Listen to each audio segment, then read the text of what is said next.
من عاشق آدم‌های پیگیرم، آنهایی که نیمه شب سر راحت سبز می‌شوند. مثل سایه‌ای از پشت در حواسشان به تو و تنهاییت هست که مبادا غم گوشه اتاق غریب گیرت آورد، که می‌شود کنارشان برای چیزهای کوچک خندید و برای اتفاقات نه چندان بزرگ ساعت‌ها گریه کرد. همانهایی که بلوف نمی‌زنند، خودشانند.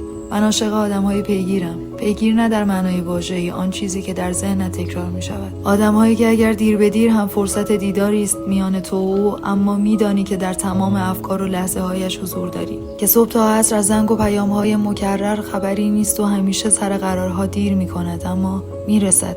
درست سر به زنگاه میرسد، آن موقع که باید. آدم‌های پیگیر نگاهت نمی‌کنند، تو را می‌بینند، به تماشایت می‌نشینند، که حتی وقتی از کلمات خسته‌ای شنونده سکوت‌های طولانیت می‌شوند. غمت را از چشمانت نمی‌خواند، تو را مجاب می‌کند که حرف بزنی، که بگویی، که باور کن آدمیزاد اگر حرف نزند می‌میرد. چیست این کف‌بینی و چشم‌خوانی‌ها؟ قشنگیش کجاست که نمی‌بینم؟ آنهایی که عادت‌هایت را می‌شناسند و سریعتر از خودت می‌فهمند که مثل همیشه رفتار نمی‌کنی. می‌فهمند که وقتی از خواب بیزاری اما ساعت‌های طولانی در رخت خواب می‌مانی یعنی چه. می‌دانند کافه‌های انقلاب و سینما و صحبت درباره کتاب‌هایی که هنوز نخواندی تو را سر ذوق می‌آورد. و وقتی دیگر رمقی برای هیچ کدام نداری یعنی چه. من عاشق آدم‌های پیگیرم، همان‌هایی که تنهاییت را به هم نمی‌زنند اما پناه بی‌کسی‌هایت می‌شوند. غمت را سبک می‌کنند و انگار حالا کنارشان می‌شود از همه چیز حرف زد، بدون آنکه در سرت مدام در حال مرور باشی و تردید برای گفتن جمله بعدیت.